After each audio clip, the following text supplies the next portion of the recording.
Hello all my Kenvians and welcome to the continuation of discovering Once Upon a Time. Yes, I have completed the catch-up vlogs and finally resuming with the first season, episode 10 of Once Upon a Time, 7:15 a.m.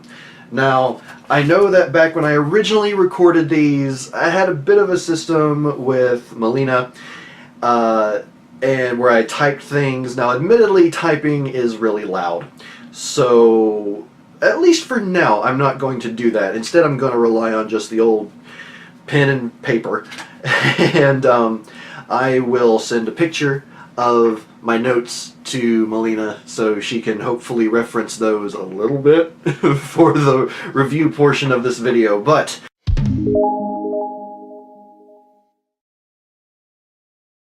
I'm very excited to get back into discovering Once Upon a Time now that I've done, again, the catch-up vlogs. If you want to check those out, I'll provide a link to the playlist in the description down below, as well as a link at the end of this video in the last 20 seconds or so, because that's all YouTube allows you to do now. But anyway, alright, so 7:15. I almost wrote a 3 for some reason. 7:15 a.m. What comes in the morning at 7:15 a.m.? Let's find out! Henry? Better get to school. Looks like a storm's coming. A storm's a-coming. Henry.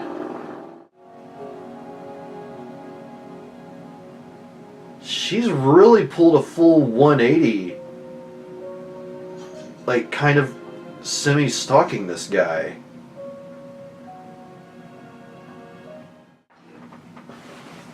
Come here, just sit down. You're a stalker. Yeah! Really? Maybe a little bit. I still wasn't following you. I just know that he spends so much time. That would, right? What do you know? Come on, I helped you when no one else would. What do you know? What did Snow do? There are whispers. What do you need of my hair? What do you need of it now? It's been plucked from your head. Just a moment. Midnight, out. Sorry, you're being annoying. 2 hours later. Cats. Do we have a deal? It wasn't charity, Father. It was the only way to save your kingdom. Watch yourself, boy. This is a choice you made. A road you have taken. Honor it. Yeah, he killed a dragon, Mistake. douchebag. Do whatever it takes to get.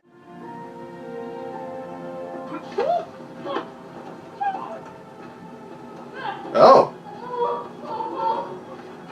Every time. Grumpy. Not grumpy and focused. My name. Grumpy. Stealthy. You ready to go home? How'd you get in here? Wait, Doc would get the sleeping wait, bags. wait, Guards are cold. wait, The rest of it in the transport. wait, wait. Stealthy? Stealthy. Stealthy the dwarf. 346 minutes later. Sure. Sure.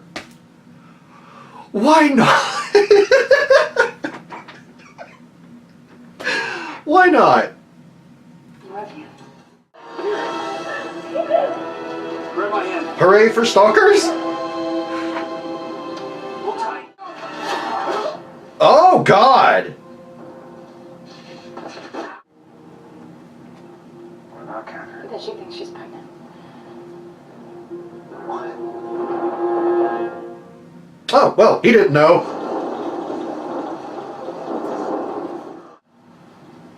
You're suspicious. Sitting here. Out in the open. Drinking coffee. Wonder what kind of hell I would have raised had I ordered a donut. Yeah. Henry. You mean the little kid who came up to me asking? Let me up. Let me up. I'll kill you all. Okay, girl. We're going to have to. We're just going to have to forget each other. Yeah, that'll happen in a small town.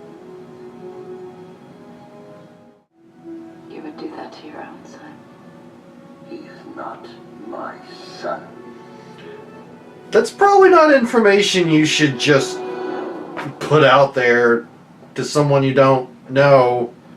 Just saying. I need my pain. It makes me who I am. It makes me grumpy. Look around, Snow. You're not alone anymore. Prince Charming isn't getting married. Who? Oh no.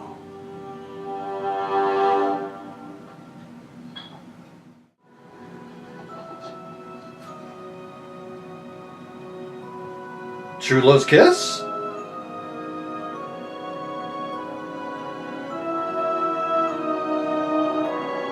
Oh no!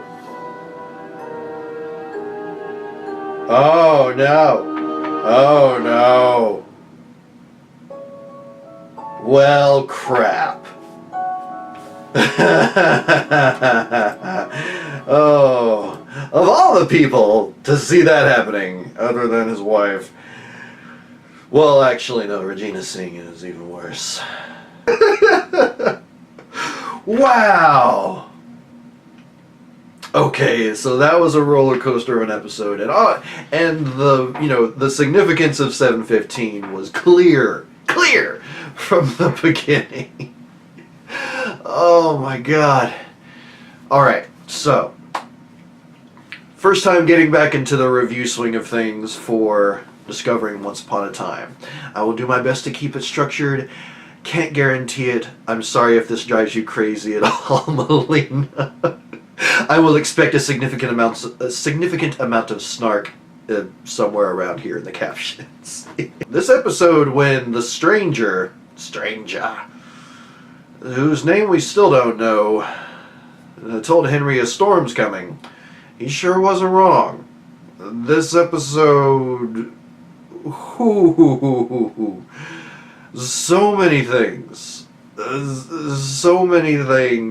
just kind of went crazy. Honestly, I wasn't expecting it all to happen just in the span of one episode. But, yeah, I mean, obviously the major focus and like the number one best thing about this episode, or at least the first best thing, is Mary Margaret and David, aka Snow White and James, or whatever his name actually is. Every episode that is focused on them has been phenomenal, and this one was equally as phenomenal. Just giving more of the story of what happened between their meeting and their eventual getting married. The one thing that really does come to mind for me, though, and I'm sure it's going to get explained, I have no doubt of that, but she drank the potion. She drank the potion that made her forget the prince. But obviously she gets those memories back. But how? How and when does that happen? I mean, obviously there's several episodes left this season, so that will be explained, but I'm honestly going to be really annoyed because I'm sure the next episode isn't going to be the explanation for that. So I'll have to wait however many episodes to find out how she gets her memory back, or whatever reverses the magic that Rumpelstiltskin put on her. So yeah, that's going to drive me crazy a little bit, to say the least. Another favorite thing about this episode, Red! Red actually has more than, like, a sentence speaking line in this episode. Not Ruby. Ruby still said maybe 2 sentences. But Red, first of all, other than the meeting or the gathering in the first episode where her and Granny were together, this is the first time we really see Red interacting with anyone, and she actually has a speaking role. So like she talks to the prince at the end, and she's talking to Snow at the beginning. And I'm hoping I'm sure it's going to happen, but I'm really looking forward to an episode that focuses on her, especially since, I mean, when she appeared in this episode to begin with, I thought it might be an episode that stuck with her. I mean, obviously the 7:15 a.m. Title and theme sticks much better with David and Mary Margaret, but still, I want to know more about Ruby. I want to know more about Red. I'm not sure why I said it that way, but yeah.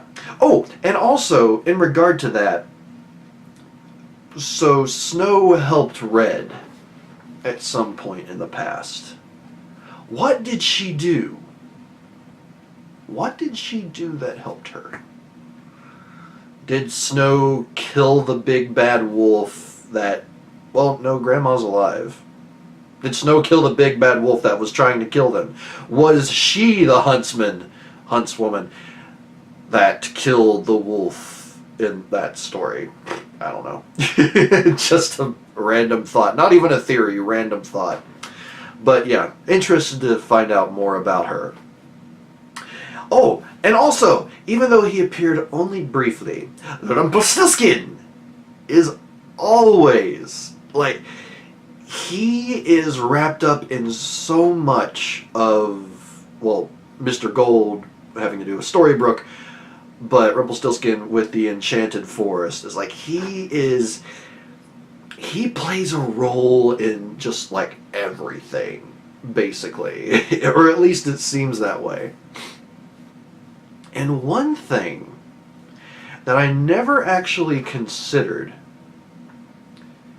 until this episode, having to do with Rumpelstiltskin, but as we got to episode, well, not the previous one, the one before that, Desperate Souls, where we see the origin of Rumpelstiltskin becoming the magic, dark, evil one, or the dark one. But how long ago in the Enchanted Forest did that actually take place? Because it's talking about, what was it, the Ogre Wars or the Troll Wars? Something like that, but there was a lot of fighting going on, and nothing like that has been mentioned in any of the other stories so far. Now, the Enchanted Forest is clearly like a huge area. Basically, I assume it's probably about the size of a country. But they never say how long ago that occurred. And also, like, there's been no mention of Rumpelstiltskin's son aside from that episode. So perhaps Rumpelstiltskin is like, upon getting that power, it's like he became an Eternal, essentially. And maybe that's something that was touched on, or something that was even mentioned in Desperate Souls by the first Dark One, or at least the previous Dark One. But yeah, how long has Rumpelstiltskin been around? And how deep does his grip on the entire kingdom, the entire country, kingdom, whatever, how deep does his grip go? Really? I'd be really interested to find out more about that, and hopefully more information about that is revealed. So yeah, Rumpelstiltskin, however brief, my third favorite part of this episode. In no particular order, really. Other than chronological. My next favorite thing that I was not expecting, but it shows a characteristic about this character. The king is very insightful. He has his own motivations. He is extremely selfish. But he's insightful and can tell that something is troubling James.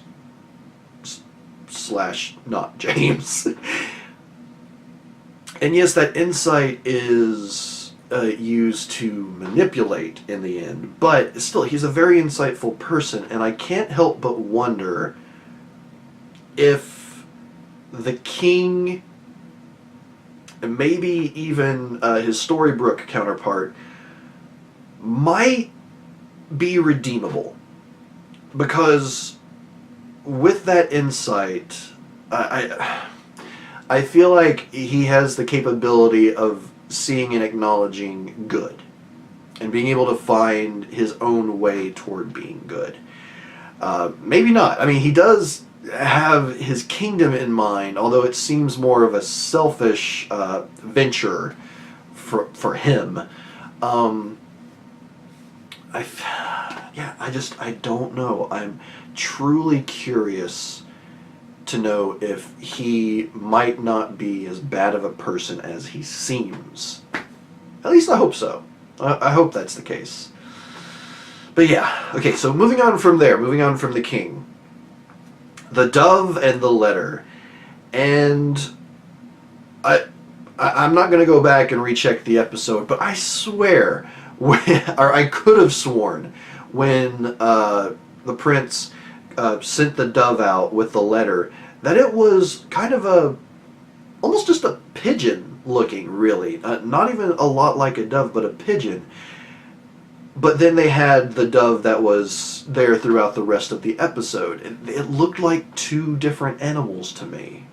But then again, maybe that's just me not paying full attention. That is quite possibly the case. One thing that really struck me as odd, and I guess maybe we can call this an annoyance, or maybe just me not paying attention, but actually no, this is similar to the situation where in Desperate Souls, where there were no guards guarding the dagger that controls the Dark One. But when Snow snuck into the prince's chamber, or at least into that spire, how could she have not seen a knight? Now, it looks like there's only one door that leads to that area, and it's in a tower. So, where she was, like, up against one of the columns, it's like, how did she not see a knight standing there? Because the only other explanation is, well, I mean, one, he was deliberately hiding, which he wouldn't have known a reason to be hiding, or there's another door, which is feasible, I guess, but it seemed like the way that the room was structured, there was only that one door. So yeah, that's an annoyance on my part. A bit of a plot hole, perhaps, or at least one that I believe is a plot hole. It might not be, and in the end, honestly, probably doesn't even really matter. But yeah, that's my thoughts. It's like, where was that knight? Where did he come from? It bugs me. Bugs me a teeny tiny bit. Teeny tiny bit. Just very small. Yeah, anyway, moving on from there. Grumpy. And just as the first time we see, is it Leroy? Yeah, his counterpart, or his name is Leroy in The World Without Magic. First time we see him's in a jail. Well, I mean, obviously in the Enchanted Forest we see him the first time in those episodes and he's not in jail. But in this case, the first time Snow meets him, he's in jail. Oh, like mother, like daughter. But yeah, and learning more about why Grumpy is the way he is. And I mean, without a doubt, Grumpy is one of, he's not even one of, he's my favorite dwarf of this entire show by far. He's the one with the most personality, easily the one with the most screen time. And just, I really like him. He's the most significant of the 7 dwarfs. Formerly 8 apparently, but the 7 dwarfs.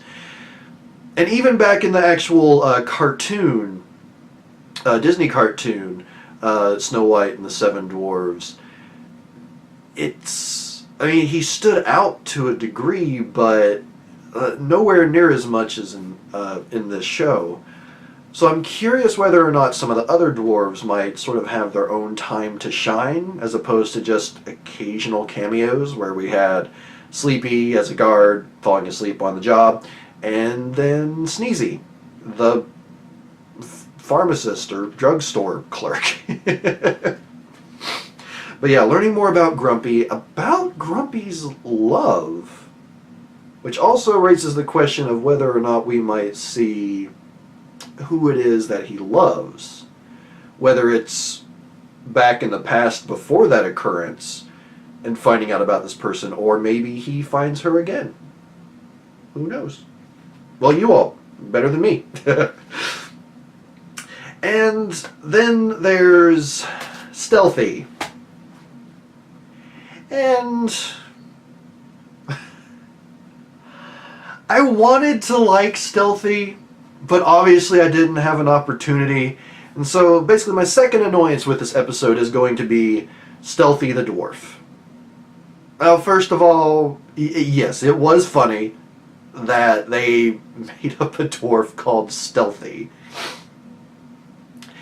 I mean, pretty much the only... Actually, you can't get more on the nose than that. I was going to say you could call him Ninja Dwarf and be a bit more on the nose. But no, Stealthy Dwarf is as on the nose as you can get. And yeah, he served no purpose other than getting them out. Which it could have been done in Snow finding a way to undo the locks, because she's good like that. I would not disbelieve her being able to find a way to break the lock. But no, we got Stealthy, who is just cannon fodder. Is like, Grumpy has trusted Stealthy his whole life, and then Stealthy dies from an arrow right in the frickin' chest. I mean, it sucks, but absolutely zero connection to that character. And to be honest, I know why they didn't do it, because Disney properties, but had it been one of the original Seven Dwarves, or even like the father of one of the original Seven Dwarves, and like one takes, like the son takes over the moniker of the father who dies, it's like that would have worked better for me than creating Stealthy Dwarf. Yeah, that was just weird. Funny, but weird, and unfortunately it made his death and everything around it funnier to me than sad, because I just can't get over the name. And maybe that's immature of me. I am quite immature. But yeah, it's... Stealthy Dwarf just didn't work for me, sad to say. Okay, but moving on from there. The bit where the entire sequence, sort of going back to Mary, Margaret, and David, but the whole parallel throughout the entire episode. And maybe this is another favorite part, or it's just an expansion on the first one, but all the parallels between what was going on in the episode and in the world without magic, and then in the Enchanted Forest, just all the parallels going on there. Really enjoyed that. And Mary, Margaret, and David opening up to each other, those little reveals, where it's like, obviously Snow was showing up at the cafe at 7:15 so she could see him. But then it's like, also, he would want to be there at 7:15 so he could see her. And as implausible as that is, it's a TV show and they're fairy tale characters, so I'll allow it. But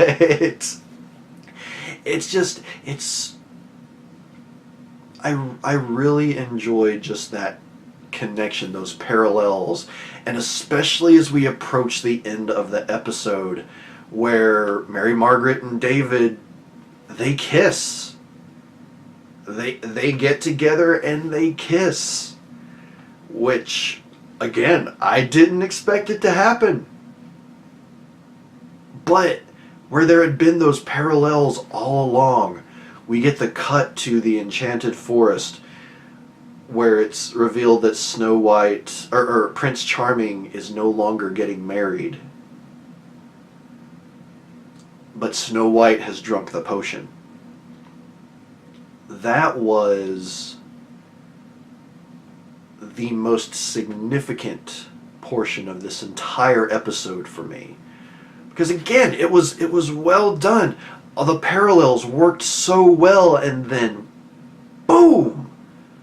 There's this punch right in the face, or right in the chest, right in the feels, right in the heart. Ow, I shouldn't have done that. Of Snow White having drunk the potion and forgetting about Prince Charming. Now, as I mentioned before, she gets her memory back somehow. That's obvious. But I still, that's what makes it even more curious as to what happened there. What's going to happen from there that will connect her and the prince getting back together, but after having drunk the potion. I'm getting a little bit out of sorts. I apologize. My logic is in a discombobulated loop.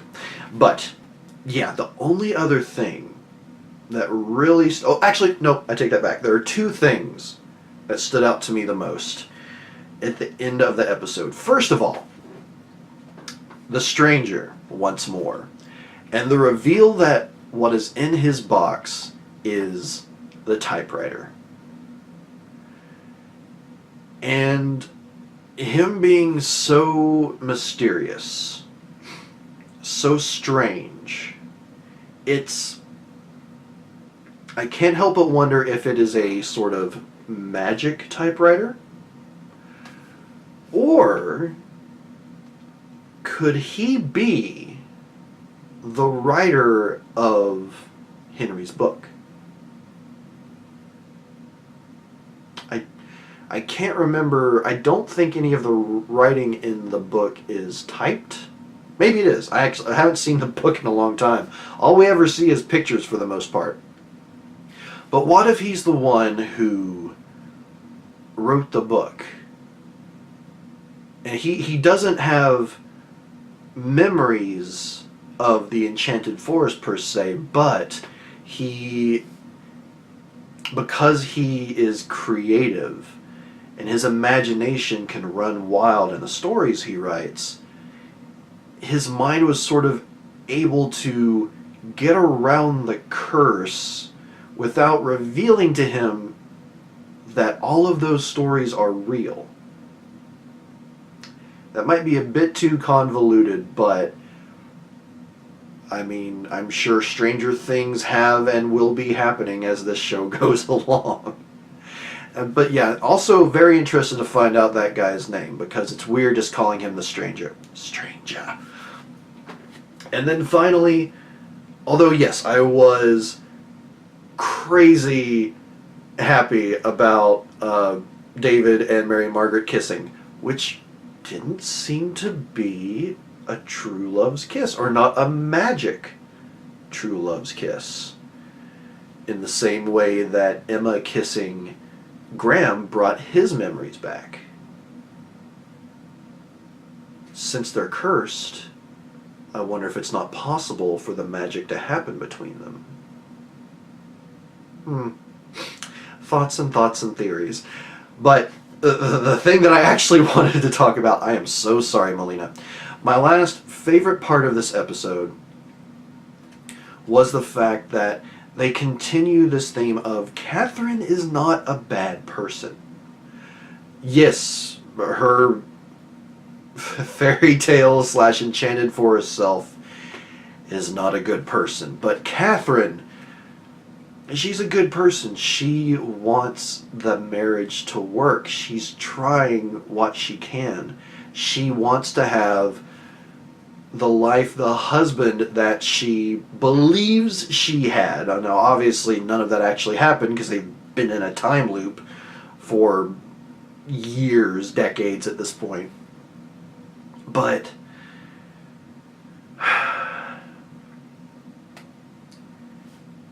there's true feeling there. It's like, if it was any other situation, I would honestly be rooting for David and Catherine, that they might be able to work it out somehow. Now, knowing that all the fairy tale stuff is true, obviously I'm rooting for David and Mary Margaret / James asterisk, whatever his name really is, and Snow White. But yeah, I can't help but feel like if it was another show, if it was anything else, and this situation was similar, I would be more in support of David and Catherine being able to work things out. Because it wouldn't be a magical curse. It wouldn't be he is having trouble because he actually literally had another life before the curse took place. It would be real life. It would be they actually had a past, him and Catherine. So yeah, I don't know if I can say it. I'll just be repeating myself if I say it too much more. But yeah, in that case, for a split second, I wanted it to work between David and Catherine. But again, only if it was a different story, a different show. So we'll leave it at that. As for favorite songs this episode, or a track of the episode, I feel like the best one is the track that always pops up whenever David and Mary Margaret are together, / Snow White and James. And I don't know the name of the track, but it's just that beautiful, sad, kind of a happy sad even. It's hopeful, but it's sad and melancholy, but that beautiful orchestra playing. It's a beautiful track, and I absolutely love it. I'm sure you all know the name of the track, and I'm sure Meleena will point it out. And amongst all the other snark she's probably throwing at me in the caption below my head here. But yeah, apart from all that, trying to take all of my favorites and thoughts into account here, I think my overall theories that I'm drawing from this episode: 1, the stranger is... well, he's a writer, but he's the one who created the book that Henry has. And he may not know of the fact that his stories are true, but he is a character from the Enchanted Forest. A records keeper, maybe? I don't know. But yeah, that's one theory. Now, my other theory, and I know I just kind of thought of this off the top of my head as I was talking, but yes, Mary Margaret and David kissed, and that should have sparked a true love's kiss, something that perhaps restored their memories. But perhaps it only works with Emma because, 1, she's the savior, but also everyone there but her is under the curse. And the curse actually withholds the magic. So even though there should have been a true love's kiss shared between David and Mary Margaret, it can't because of the curse. So yeah, that's my going theory on that. Yes. Yes. Yes. But yeah, this has been a lot of fun, everyone. I hope you have enjoyed this first this first return to Discovering Once Upon a Time, episode 10 once again. I apologize it has been so long since I have done another one of these, but there will be more coming, I assure you. And please do leave your thoughts in the comments down below. I do have some people who monitor the comments, trying to keep an eye out for people leaving me any spoilers. So just be kind and, you know, don't spoil things. It's like, you know, discuss this episode and episodes before it, but no spoilers for future episodes. Let's keep this clean, because others besides me may be watching this and they don't know about what is yet to come. So, you know, don't spoil it for me, but also don't spoil it for the others. Yes, the show is over, and I'm going to be spending this time getting caught up to the entire show, or, well, watching the entire show. But don't spoil it for those who haven't yet. Please, if you would be so kind. But, until next time, everyone, for the next episode, which will be... This is not working for me. Okay, it's deciding to not work. Ooh. Ooh. Fruit of the poisonous tree. Ooh. I think I know what the next episode's gonna be about, at least in the Enchanted Forest. And possibly in the World Without Magic too. But there's only one way to find out, and that is for me to move on and shut up. So until next time, everyone, I am Papa Ken. See you in the next video.